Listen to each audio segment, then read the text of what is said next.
관상동맥 질환에 관련된 내용과 그 다음에 판막질환 심부전에 관련된 내용으로 강의를 두 가지를 준비해 봤습니다. 그러면 강의 시작해 보도록 하겠습니다. 심장혈관 질환하고 가장 밀접하게 연관되어 있는 것들 여러 가지 있지만 대표적인 게 이제 고혈압입니다. 그래서 고혈압에 관련된 간단한 내용과 혈관 질환이 어떤 증상을 가지고 있는지, 어떻게 치료하는지 등등에 대한 간단한 요약을 해보도록 하겠습니다. 첫 번째 혈압인데요. 혈압은 이제 혈관 내 압력을 얘기합니다. 그래서 일반적으로 수압이라 그러면 그 물이 얼마나 나오는지 그 압력이 센지를 보는 건데, 혈압은 혈관 내의 압력인데 압력이 너무 높아도 안 되고 너무 낮아도 안 되거든요. 그 중에 이제 수압은 펌프를 통해 가지고 빌딩 위에다가 탱크를 놓고 얼마나 강한 압력으로 물을 보내주는지가 달려 있는데, 혈압은 그렇게 탱크라는 게 없잖아요. 그래서 심장에서 얼마나 빠르게 세게 그 피를 뿜어주느냐에 따라서 달려 있고요. 그래서 심장 안에 있는 압력을 혈관에 이어지는 그 압력을 혈압이라고 하고 있습니다. 그래서 혈압은 위의 혈압, 아래 혈압이 있는데 보통 120에 80이 보통 일반적인 혈압 기준이죠. 그래서 정상 혈압은 120에 80인데 120은 위의 혈압, 그 다음에 80은 아래 혈압인데 그거는 수축기하고 이완기가 이거 수축기 이완기가 뭐지 헷갈리긴 하는데 심장이 피를 뿜어낼 때 그 순간의 압력이 수축기고요. 피를 받아들일 때는 압력이 좀 떨어지거든요. 그래서 그걸 이완기라 그럽니다. 둘 다 중요한데 특히 수축기 혈압에 관심을 좀 많이 가져주시는 게 좋습니다. 혈압은 잴 때마다 차이가 많이 나죠. 그래서 혈압은 굉장히 들쭉날쭉한 경우가 많은데 스트레스 받고 긴장하고 그럴 때 많이 올라가고 편안하게 안정을 취할 때는 떨어지는 경우가 많습니다. 혈압 측정할 때는 가만히 앉아서 편안한 상태에서 해야 되고요. 누워서 재거나 서서 재는 거는 정확한 혈압 재는 방법이 아니고요. 그리고 이제 마음이 급하거나 이럴 때도 혈압이 높게 나오기 때문에 편안하게 충분히 휴식을 취한 다음에 재는 게 좋습니다. 고혈압은 일반적으로 정상 혈압은 120에 80이라고 했는데 고혈압은 140에 90 이상이라고 그러고요. 위 혈압이 140이 넘거나 아래 혈압이 90이 넘으면 그걸 고혈압이라고 얘기합니다. 고혈압은 왜 나쁘냐? 혈압이 높은 사람 오래 못 삽니다. 병이 잘 생기고요. 그래서 사망률이 높아지고 일반 병이 생기는 가능성이 높아지기 때문에 혈압을 낮추는 약이 굉장히 사람을 살리는 약이 될 수가 있습니다. 그래서 혈압이 너무 높으면 안 되고 일반적으로 높은 게 문제니까요. 그래서 낮출 수 있는 도움이 되는 약제가 고혈압 약제입니다. 그래서 뇌졸중이나 관상동맥질환 좀 어려운데 협심증, 심근경색증이라 그러면 아실까요? 뒤에 한 번 더 설명을 드릴 텐데 그런 큰 혈관 질환이 잘 생기는데 그게 혈압이 올라가면 올라갈수록 잘 생기게 됩니다. 고혈압은 그러면 왜 생기는 걸까요? 고혈압은 이유가 없습니다. 그래서 고혈압이 생길 원인의 가장 대표적인 건 뭐냐면 그냥 체질이라고 보시면 됩니다. 그래서 그런 거를 뭐라고 표현하냐면 본태성이라고 얘기하고요. 본태성 고혈압이 거의 대부분을 차지하고 있고 병원에서 아주 젊은 사람인데 뚱뚱하지도 않고 몸 관리 잘했던 사람인데 혈압이 많이 올라간다. 그러면 그런 경우에는 2차성 고혈압이라고 해서 다른 원인이 있는 건지 저희가 파악을 하기도 합니다. 고혈압이 왜 무서우냐? 혈압 안 재보면 절대로 자기가 고혈압인지 알 수가 없어요. 고혈압은 증상이 없다는 게 굉장히 특징적인 거고요. 혈압이 자기가 직접 혈압을 재보지 않는 이상 알 수가 없어서 적어도 건강검진 2년에 한 번 하신 거는 꼭 혈압을 꼭 재셔야 됩니다. 고혈압의 증상이 없다는 게 문제고 간혹 예민하신 분이 머리가 아프다든지 뒷목이 뻣뻣하든지 증상이 있긴 한데 이건 고혈압 증상이라고 보시면 안 되고요. 오히려 그런 증상이 있을 때 혈압이 높아지는 경우가 많기 때문에 그리고 혈압은 증상이 없다. 그래서 안 재보면 모르고 그렇기 때문에 고혈압이 위험하다. 이렇게 생각하시는 게 가장 좋을 것 같습니다. 그래서 고혈압의 특징은 조기 발견이 어렵고 증상이 없어서 장기적으로 혈압약을 꾸준히 먹는 게 굉장히 중요하고 그걸 소홀히 하면 혈압이 높아지기 때문에 고혈압에 의한 여러 가지 질환들이 생기게 됩니다. 그리고 혈압은 조절이 잘 못하면 여러 가지 우리 몸의 중요한 장기에 합병증을 유발하기 때문에 그래서 혈압 조절을 잘하는 게 굉장히 중요하겠습니다. 합병증이 얼마나 많을까요? 굉장히 많습니다. 혈압이 높으면 혈관의 압력이 굉장히 높아지기 때문에 혈관이 망가지거든요. 혈관 없는 장기가 하나도 없어요, 우리 몸에. 그래서 그 몸에 있는 모든 장기의 병이 다 생길 수가 있는데 대표적인 게 뇌, 심장, 그다음에 대동맥 같은 거, 그다음에 신부전증, 콩팥 이런 것들에 다 문제를 일으킬 수 있기 때문에 합병증이 굉장히 여러 가지가 많이 잘 생길 수가 있습니다. 그래서 대표적으로 모든 혈관의 압력이 높아지면 동맥경화증이라는 게 생기는 건데 요건 지금 수도관이거든요. 수도관에 보면 파이프에 녹이 슬었잖아요. 이거랑 똑같은 방법으로 동맥경화가 심장혈관이라든지 모든 혈관에 다 생길 수가 있습니다. 그래서 동맥경화증이 생기지 않도록 하는 게 굉장히 중요하겠고 혈압약을 잘 먹으면 이렇게 생기는 것을 많이 예방할 수가 있습니다. 동맥경화증은 혈관 내 부분에 아까 녹이 쓴 것처럼 이렇게 기름때가 끼게 되거든요. 오늘 검사하신 거에서 경동맥 초음파라는 검사를 하셨는데 자기가 몸이 혈관에 기름때가 꼈는지 안 꼈는지 금방 알 수가 있습니다. 거기다 설명도 드리고 어떻게 그걸 조절할지 그런 거에 대한 오늘 말씀도 같이 드리도록 하겠습니다.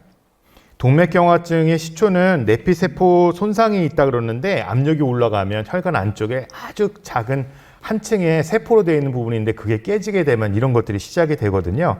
그래서 손상 원인의 가장 대표적인 물리적 요인이 뭐냐면 고혈압입니다. 고혈압만 중요하냐? 그건 아니거든요. 고혈압도 중요하고 고지혈증이라고 하는 이상지질혈증, 그 다음에 당뇨병 이런 것들이 굉장히 중요하고요. 담배 피시는 분들은 담배 피는 것도 굉장히 안 좋습니다. 내피세포 손상이 와서 아까 얘기했던 동맥경화증이 일으킬 수 있죠. 그 중에 가장 대표적으로 나쁜 게 뭐냐? 물리적으로는 혈관에 압력을 주는 그 고혈압이 가장 나쁘다는 거죠. 그래서 고혈압 관리가 굉장히 중요하도록 하겠습니다. 처음엔 혈관이 이게 깨끗하다가 처음엔 기름때가 이렇게 끼게 되죠. 그 다음에 기름때가 더 진행하게 되고 완전히 더 심해지면은 여기 일부만 남기고 거의 대부분 막히게 되는데 이렇게 되면은 여러 가지 증상이 나타나게 되고요. 머리 쪽으로 와서 완전히 막히게 되면 중풍이라고 얘기하는 아주 무서운 병이 될 수가 있고 심장 쪽으로 가면은 협심증이라고 해서 심장에 피가 안 가서 가슴이 뻐근하고 아픈 증상이 될 수 있고요. 급성으로 완전히 막히게 되는 심근경색증이 됩니다. 그래서 관상동맥 질환 중에서는 심근경색 협심증이 가장 위험한 병이고요. 뇌혈관 질환은 뇌경색, 말초혈관 질환은 다리 쪽으로 혈관이 나빠지는 경우도 간혹 있습니다. 관상동맥 어려운데요. 별거 아니고 심장으로 하는 혈관을 얘기하는 겁니다. 거기서 혈관의 피를 잘 받아야 심장이 뛸 수가 있는데 관상동맥이 이렇게 분포하고 있습니다. 그래서 이건 사실 머리에 쓰는 관 모양으로 생겼던 관상동맥인데 관 모양 같이 생기진 않았죠. 어찌됐건 심장으로 가는 혈관 이름이 관상동맥이 되겠습니다. 이렇게 혈관이 있는 데가 피가 잘 가야 되는데 이렇게 좁아져 있잖아요. 이렇게 되면 가슴 통증이 옵니다. 심장에 피가 잘 안 가니까 그걸 허혈이라고 얘기하고요. 그런 경우를 이제 협심증이라고 얘기하고 급성으로 갑자기 막히는 경우를 심근경색증이라고 하는데요. 그래서 심근경색증이 오면 굉장히 무섭습니다. 죽을 수도 있거든요. 그래서 그런 질환이 생기지 않도록 혈압 관리가 굉장히 중요하겠습니다. 협심증은 이렇게 좁아진 부분이 있는데 이렇게 기름때가 껴서 좁아지게 되는데요. 그 협심증이 걸리면 아프게 된 이유는 피가 들어오는 길은 굉장히 좁아져 있기 때문에 들어오는 일에 한계가 있는데 심장이 일을 많이 하게 될 때 심장은 피를 많이 필요로 하거든요. 그래서 수요 공급이 맞지 않아서 가슴이 아프게 되는데 이분이 이제 하는 것처럼 가슴 한가운데 이렇게 손으로 이렇게 만지고 있는 모습이 협심증 증상이 거의 대부분이거든요.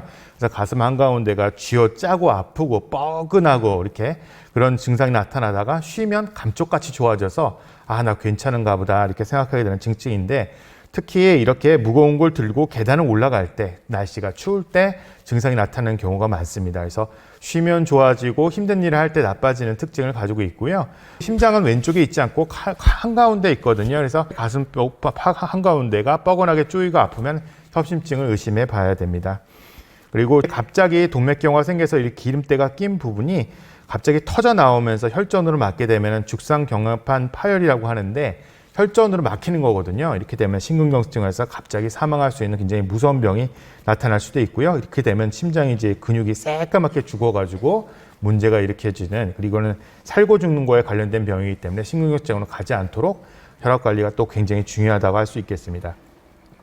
그래서 협심증은 우리가 막힌 부분을 뚫어주면 좋아집니다. 근데 심근경색증은 상처가 평생 남게 되고요. 그런 게 걸리지 않도록 결국 관리를 잘 해야 되겠습니다. 그러면 이제 어떤 것들이 위험하냐? 고혈압입니다. 오늘 주제인 이제 고혈압이기도 하고요. 그 외에 당뇨병, 그다음 고지혈증이라 해서 콜레스테롤 높은 거, 담배 피는 거, 운동 부족, 비만, 스트레스 등이 원인이 될 수가 있고 조절이 안 되는 것들은 나이가 많을수록 잘 생기고 엄마 아빠가 그런 병이 생긴 경우에 더 많이 생기고 나이는 어떻게 제가 줄일 수는 없잖아요. 조절이 불가능한 그런 위험 인자도 있습니다. 그래서 이런 분들일수록 더 이런 관리를 더 철저히 잘 해야 되겠습니다. 진단한 방법이 여러 가지가 있는데 그 중에 오늘 이제 어떤 검사를 하셨냐면 심전도 심장 초음파 검사를 하셨고요. 경동맥 초음파를 봤기 때문에 동맥경화 정도가 얼마나 되는지도 저희가 설명드릴 수 있을 것 같습니다. 심전도는 오늘 해보셔서 알죠? 심장의 정기적인 모습을 보는 거고요. 운동부하 심전도라는 게 있는데 이거는 이제 좀 특수한 검사고 오늘 이 검사는 안 하셨습니다. 홀터 검사로 해서 부정맥 보는 경우도 있고 초음파는 오늘 다 하셨거든요. 그래서 이 검사하신 거 결과도 다 말씀드리도록 하겠습니다. 그 외에 이제 더 할 수 있는 추가 정밀 검사로서 동위원소 검사죠. 심근 스캔이라는 방법도 있고 CT를 찍으면 혈관이 이렇게 보여요. 그래서 CT를 이제 만약에 증상이 전형적인 분들은 추후에 이제 CT 검사를 하실 수도 있게 저희가 준비하도록 하겠습니다. 그래서 관상동맥 조영술이라는 걸 결국해서 좁아진 부분에 풍선하고 스텐트를 넣어서 이렇게 좁아진 부분이 있잖아요. 이쪽 부분을 이렇게 혈사를 이렇게 통과시키고 풍선으로 넓혀가지고 치료를 하거든요. 스텐트라는 걸 넣어서 다시 좁아지지 않게 관리를 하게 되면 이렇게 속 시원하게 뚫립니다. 그래서 이걸 스텐트 삽입술이라고 하고 이렇게 협심증이 심하신 분들은 이렇게 치료하기도 합니다. 그 외에 이제 수술하시는 분들은 이렇게 좁아진 부분을 스텐트를 안 넣고도 뒤쪽에 혈관을 연결시켜서 우회로술이라고 해서 그렇게 해서 치료하는 방법도 있습니다. 그러니까 치료하는 방법 여러 가지가 있죠. 이런 병이 걸리지 않도록 하는 게 가장 중요하고요. 위험 인자를 조절하는 게 중요합니다. 그래서 고혈압, 당뇨, 고지혈증이 있는 분들은 그걸 철저하게 관리를 잘 하셔서 그런 게 정상적으로 잘 유지시켜서 그런 질환이 생기지 않도록 하는 게 중요하겠습니다. 오늘 심장의 날이라 심장만 하면 되는데 사실 뇌졸중도 중요합니다. 머리로 가는 혈관에 동맥경화 생기면 여러 가지 증상들이 생길 수가 있는데 막혀서 생기는 거를 경색이라고 그러고 터져서 생기는 걸 출혈이라고 그러거든요.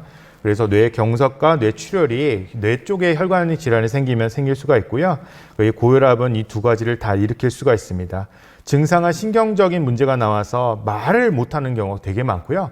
보통 한쪽 팔이나 한쪽 다리 쪽으로 감각이 떨어지거나 움직임이 약한 경우가 굉장히 많기 때문에 그런 면이 있다 그러면 병원에 빨리 오시는 게 가장 중요하겠습니다.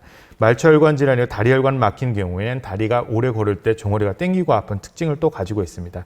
고혈압은 치료하는 게 아니라 조절하는 병이거든요. 약의 도움을 받을 수도 있고 운동하고 음식 조절을 철저하게 하셔야 되는데 우리가 비약물요법으로서 조절할 수 있는 것은 담배, 술 좋지가 않고요. 체중 관리하시고 운동 열심히 하셔야 되고요. 싱겁게 먹는 게 중요한데 그냥 간만 싱겁게 하는 게 사실 어렵거든요. 음식 드시지 못하는데 국물량을 줄이시면 확실히 소금량을 줄이기 때문에 혈압 조절에 많이 도움이 되고 운동 열심히 하시는 게 굉장히 중요하겠고요. 약을 써가지고 운동을 이렇게 하는 것들이 굉장히 도움이 많이 된다는 거고 체중 관리도 도움이 되고 약도 종류가 여러 가지가 있는데 가까운 병원 선생님들하고 상의하셔서 좋은 약제를 선택해서 혈압을 안정적으로 낮게 유지하는 게 굉장히 중요하겠습니다. 여러 가지 고혈압약의 부작용이 있다고는 하나 실제로는 부작용이 거의 없기 때문에 안전하게 사용할 수 있는 약들이 거의 대부분입니다. 고혈압 합병증은 예방하는 것이 가장 중요하고요. 고혈압 자체를 치료해서 없애는 방법은 없습니다. 그래서 혈압 관리 굉장히 중요하고 그런 관리를 통해 가지고 여러 가지 혈관 질환들 그리고 협심증, 심근경색증, 중풍 뇌졸중 같은 게 생기지 않도록 관리를 잘 하시는 게 중요하겠습니다. 제 강의는 여기까지 마치겠습니다.